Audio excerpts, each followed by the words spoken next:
مفتی صاحب قبلہ سے ہم یہ جاننا چاہتے ہیں کہ تعزیے کی تاریخ کیا ہے؟ ہمارے ملک ہندوستان میں اس کی بنیاد کس نے رکھی، کب رکھی اور کیوں رکھی، جس پر لوگ آج تک آنکھ بند کر کے عمل کرتے چلے آ رہے ہیں؟ ہندوستان میں اس کے رواج کے متعلق ایک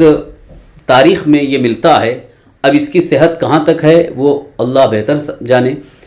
کہ ایک بادشاہ جس کا نام تیمور لنگ تھا، اس کا خیال، اس کا عقیدہ، اس کا رجحان شیعت کی طرف، رافضیت کی طرف مائل تھا، کیونکہ اس کی ایک بیوی وہ کٹر رافضیہ تھی۔ تو اس کا معمول تھا کہ ہر سال یہ محرم الحرام میں خاص طور پر یوم عاشورہ کو کربلا جایا کرتا تھا، عراق جایا کرتا تھا۔ ایک سال جب بیمار ہوا، جانے کی طاقت نہیں تھی، تو اس کو یہ مشورہ دیا گیا اس کے وزیروں نے یا اس کی بیوی نے کہ یہیں پر ان کے روضہ اقدس کی شکل بنا کر، تعزیہ بنا کر اسی کی زیارت کر لیں۔ تو سلطان تیمور نے حکم دے کر کے وہ روضہ امام حسین رضی اللہ عنہ کی شکل بنانے کا اہتمام کیا۔ اب پھر اس کی زیارت ہوئی، اسی شکل میں تعزیہ بنا کر یہ اس کا گشت کرنا شروع کیا۔ اب جب گشت ہونے لگا تو اس میں کافی لوگوں کی بھیڑ بھاڑ اکٹھا ہونے لگی، مرد و زن کا اختلاط، یعنی مرد عورتیں سب اکٹھا ہونے لگیں، اور یہ معاملہ بڑھتے بڑھتے یہاں تک پہنچا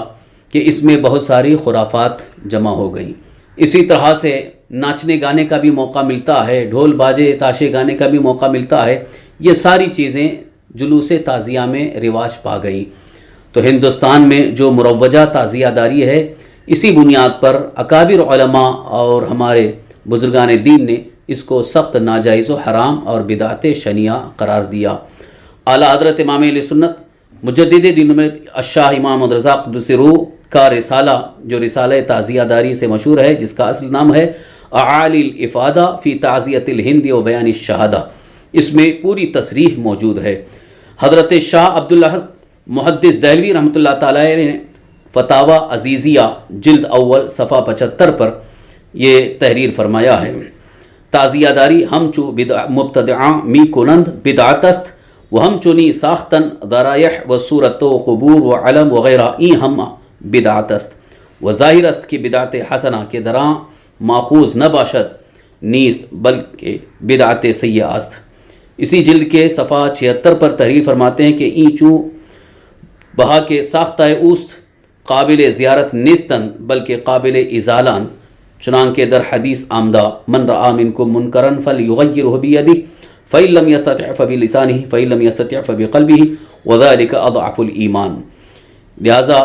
اس پوری عبارت کا خلاصہ یہ ہے کہ یہ بدعت سیئہ ہے، اور اس میں کسی طرح سے بھی اس کا تعاون نہ کیا جائے، اس کی مدد نہ کی جائے، بلکہ اس کو مٹانے کی کوشش کی جائے، کیونکہ سرکار دو عالم صلی اللہ علیہ وسلم کا فرمان عالی شان ہے کہ تم میں سے جو کوئی کسی بری چیز کو، خلاف شرع چیز کو دیکھے، اسے ہاتھ سے روکے، اور جس کو ہاتھ سے روکنے اور ختم کرنے کی طاقت اور استطاعت نہیں ہے وہ زبان سے روکے، اور جس کو زبان سے روکنے اور اس کو ختم کرنے کی استطاعت نہیں ہے وہ دل سے برا جانے، اور یہ ایمان کا سب سے کمزور درجہ ہے۔ مروجہ تعزیہ داری کے حوالے سے اعلیٰ حضرت امام اہل سنت مجدد دین و ملت الشاہ امام رضا قدس روح کی کتاب، آپ کے رسالے کا بھی میں نے حوالہ پیش کیا ہے، اور ساتھ ہی ساتھ حضرت علامہ شیخ عبدالعزیز شاہ محدث دہلوی رحمۃ اللہ تعالی علیہ کی بھی کتاب کا حوالہ موجود ہے۔ اب اگر اس سلسلے میں کچھ لوگ کہیں ادھر ادھر سے کچھ روایتیں لا کر کے جواز کا ثبوت پیش کرتے ہیں، یا اگر یہ کہتے ہیں کہ اس سے شوکت اسلام ظاہر ہوتی ہے، اس سے سنیت باقی رہتی ہے، اس سے ہمیں سنیت کا فروغ ملتا ہے، یہ سراسر جہالت ہے، اس لیے کہ کسی بدعت سے اسلام کا فروغ نہیں ہے بلکہ سنتوں سے اسلام کا فروغ ہے۔ سرکار دو عالم صلی اللہ تعالی وسلم کی سنتوں کو زندہ کرنا یہ باعث ثواب ہے، بدعت کی ایجاد یا بدعتوں کو فروغ دینا یہ سخت حرام ہے۔ اللہ کے رسول صلی اللہ علیہ وسلم نے صاف طور پر ارشاد فرمایا: من احدث فی امرنا ھذا ما لیس منہ فہو رد، جو ہمارے اس دین میں کوئی نئی بات، نئی چیز ایجاد کرے جو ہمارے دین سے نہیں ہے، یعنی کسی بھی طرح سے اس کے جواز کا کوئی ثبوت نہ ملتا ہو، اسے رد کیا جائے، اسے ختم کیا جائے، اسے دور کیا جائے، اس سے پرہیز کیا جائے۔ اللہ تعالی ہمیں اس پر عمل کی توفیق عطا فرمائے۔